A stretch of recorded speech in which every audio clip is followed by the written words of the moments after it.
Sahyadri top 10 news या बातमीपत्राचे प्रायोजक आहेत Mac care super speciality hospital Ahmednagar.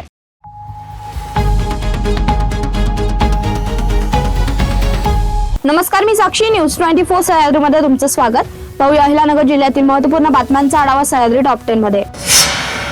Pathardi तालुक्यातील दमाळवाडी येथे शेताच्या बांधावर टाकलेल्या वीज वाहक केबलचा ट्रकला स्पर्श होऊन पेरणी करणारे ज्ञानदेव रावसाहेब डमाळे यांचा विजेचा धक्का लागून मृत्यू झाला।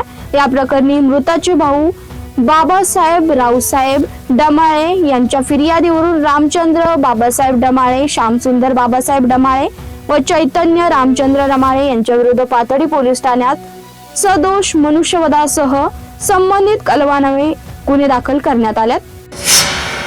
शेतकऱ्याच्या जमिनीशी संबंधित महत्त्वाची कागदपत्रे मिळवण्यासाठी अहिल्यानगर येथील भू अभिलेख कार्यालयात येणाऱ्या ग्रामीण भागातील शेतकऱ्यांना सरकारने निश्चित केलेले कायदेशीर शुल्क भरल्यानंतर झेरॉक्सच्या नावाखाली अतिरिक्त पैसे मोजावे लागत असल्याचे चित्र पाहायला मिळत आहे।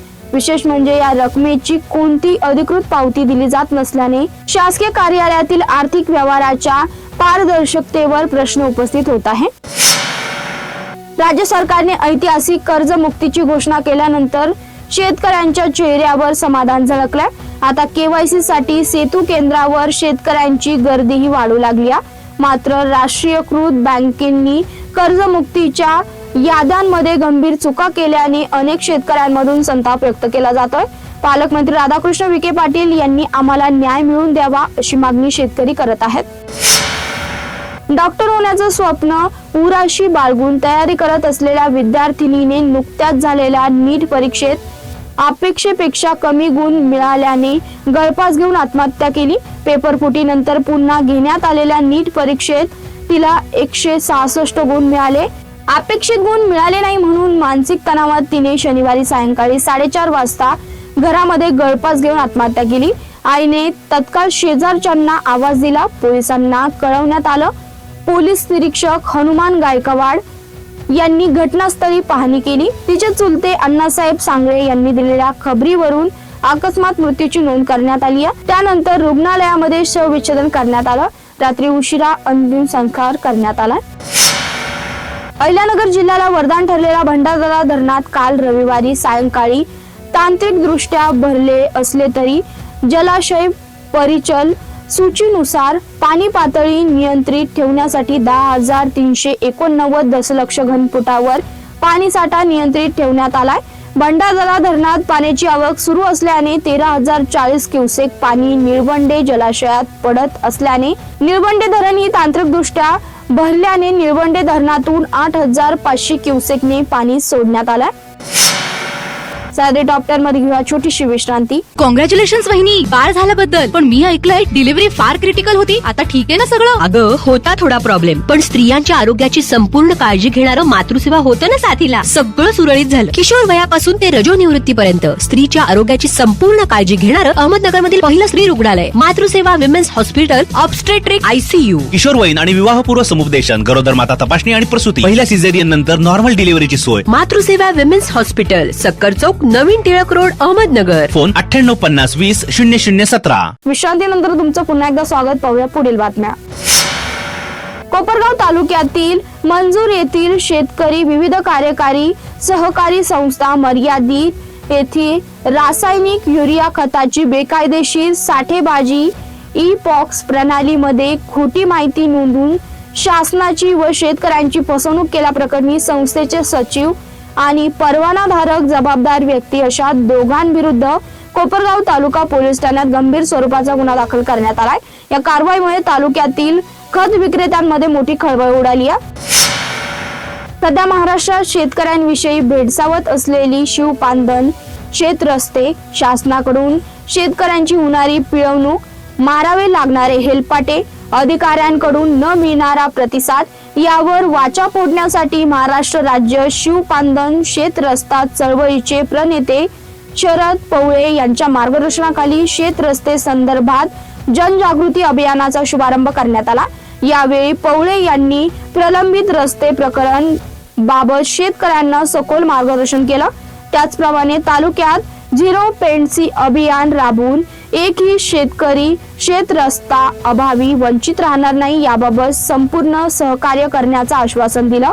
तालुक्यातील सर्व वहिवाटीच्या रस्त्यांचं सर्वेक्षण करून त्यांच्या नोंदी गाव नकाशावर घेणे, शिवपांधन रस्त्याची हद्द निश्चित करणे आदी विषयांवर चर्चा करण्यात आली.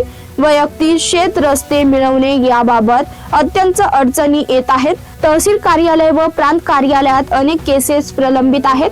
याबाबत तालुक्यातील शेतकऱ्यांनी प्रशासन सहकार्य करीत नसल्याची खंत व्यक्त केली आहे. यावेळी नारायण आभाळे, व्यंकटराव धडपाटील, बाळासाहेब पाचोरे, उमेश मुकुने, विठ्ठलराव होन, संपत अलगट, सोपान करपे, संदीप मनचरे, सुयोग गाळे यांच्यासह तालुक्यातील शेतकरी मोठ्या संख्येने उपस्थित होते. महाराष्ट्र राज्य शिवपालन क्षेत्रस्था चळवळीच्या माध्यमातून राज्यभर मिशन झिरो पेंडन्सी अभियान, शिवपालन जनजागृती अभियान, आजही शेतकऱ्यांचे रस्ते बंद आहेत.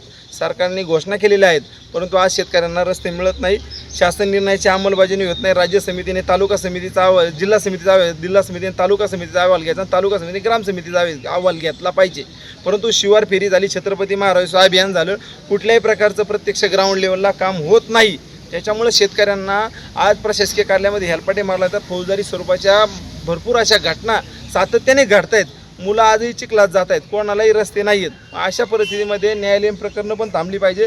शेतकऱ्यांची जी हेळसांडी ती झाली, एका बाजूला आपण बुलेट ट्रेन घेऊन आलो आहे, एका बाजूला विमानतळ बोलतोय, पण शहरी आणि ग्रामीण हा एक दुटप्पी भूमिका सरकारकडून होत आहे. आम्ही कोणत्याही सरकारच्या विरोधात नाही, परंतु जो परमेश्वरानंतर ज्याचं नाव येतं, जो शेतकरी आहे, जगाचा पोशिंदा, जो अन्नदाता आहे, आज त्याला दर्जा रस्ते मिळाले पाहिजे. त्याने पिकवलेला माल त्याला बाजारपेठेमध्ये पोहोचवता आला पाहिजे.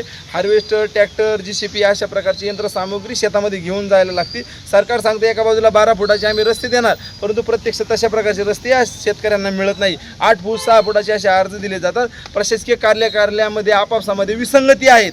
भूमी अभिलेख कार्यालय असं, पोलीस स्टेशन असं कोणाच्याही एकत्रित येत नाही आणि त्याच्यामुळे शेतकऱ्यांना हे कार्यालय ते कार्यालय असे हेलपाटे मारायला होतात. आदेश मिळत नाही. त्यामुळं जे शासन निर्णय आहेत त्याचा शेतकऱ्यांना पूर्ण माहिती व्हावी, शेतकऱ्यांमध्ये एकजूट व्हावी आणि सामूहिकतेमध्ये शेतकरी आणि प्रशासन आणि शेतकऱ्यांचा संवाद व्हावा आणि जे राज्य सरकारने शासन निर्णय काढले ते प्रत्यक्ष ग्राउंड लेवलला पूर्ण झाले पाहिजे. आमच्या प्रत्येक शेतकऱ्याला सिमेंटचा रस्ता हा मिळालाच पाहिजे. तो शेतकऱ्याचा अधिकार आहे. आमचा शेतकऱ्याचा पिकवलेला माल बाजारपेठेमध्ये गेला पाहिजे आणि आमच्या शेतकऱ्याची प्रगती झाली पाहिजे. ग्राम विकासासाठी शिवपालन चळवळ या ठिकाणी भविष्यामध्ये काम करणार आहे आणि ज्या कार्यालयामध्ये मी झिरो पेंडन्सी ठेवले जाणार नाही, अशा अधिकारी जे ठेवणार नाही त्यांच्यावर कारवाई झाली पाहिजे आणि जे अधिकारी चांगले काम करतील त्यांचा पुढच्या काळामध्ये चळवळीच्या वतीने सन्मान केला जाणार आहे. आमच्या वेगवेगळ्या कोपरगाव तालुक्यामधल्या सगळ्या चळवळीच्या पदाधिकाऱ्यांचा आम्ही मनापासून धन्यवाद व्यक्त करतो का त्यांनी आज इथं बैठक बोलवली, का त्यांनी दूरदृष्टी ठेवली, पुढच्या पिढीचं भविष्य त्यांनी ठेवलं. कोणताही शेतकरी म्हणत नाही माझा रस्ता व्हा, परंतु प्रत्येकाचा रस्ता मिळाला पाहिजे अशा भावनेतून सगळेजण एकत्र आलेत. या ठिकाणी नेवाशावरून काही कार्यकर्ते आलेत, नाशिकवरून आलेत. वेगळा त्यांचं मनापासून धन्यवाद करतो. पत्रकार बांधवांचं मनापासून धन्यवाद. मिशन झिरो पेंडन्सी अभियान राज्यभर चालू आहे आणि कोपरगावमध्ये त्याची सांगता चालू आहे. शेवगाव तालुक्यातील श्री क्षेत्र वारूर अर्थात धाकटी पंढरी येथे आषाढी एकादशी निमित्त हजारो भाविकांनी विठ्ठल रुक्मिणीच्या दर्शनासाठी मोठी गर्दी केली. पहाटे पैठण येथून आलेल्या पवित्र गंगाजलाने विठ्ठल रुक्मिणीचा अभिषेक करण्यात आला. त्यानंतर लघु रुद्राभिषेक, ग्राम प्रदक्षिणा, पारंपरिक रिंगण आणि हरिनामाच्या गजरात विविध धार्मिक कार्यक्रम भक्तिमय वातावरणात पार पडले. सायंकाळी हरिभक्त परायण दिनकर महाराज अंचवले यांच्या कीर्तनाने उत्साहाची सांगता झाली. यावेळी विविध सामाजिक संस्थांनी भाविकांसाठी फराळाचं वाटप केलं. तसेच आयोजित रक्तदान शिबिरात 42 जणांनी रक्तदान केलं, तर आरोग्य तपासणी शिबिरालाही चांगलाच प्रतिसाद मिळाला. आमदार विलास बापू भुमरे, माजी आमदार चंद्रशेखर गुले यांच्यासह अनेक मान्यवरांनी दर्शन घेतलं. पोलीस प्रशासनाचा चोख बंदोबस्तात आणि गावातील स्वयंसेवकांच्या नियोजनामुळे उत्सव शांततेत पार पडला. श्रद्धा, भक्ती आणि समाजसेवेचा सुंदर संगम घडवणारा हा आषाढी एकादशी उत्सव भाविकांसाठी अविस्मरणीय ठरला आहे. गावकऱ्यांच्या सहकार्याने सगळ्यांच्या मदतीनं हा उत्सव मोठ्या आनंदामध्ये पार पाडला जातो. या वर्षीचा उत्सव हा फार मोठ्या प्रमाणामध्ये साजरा होत आहे. सर्वांचं सहकार्य असल्यामुळे यामध्ये कोणत्याही प्रकारचे विघ्न वगैरे येत नाहीत आणि सर्वजण मोठ्या आनंदाने या उत्सवामध्ये सहभागी होत असतात.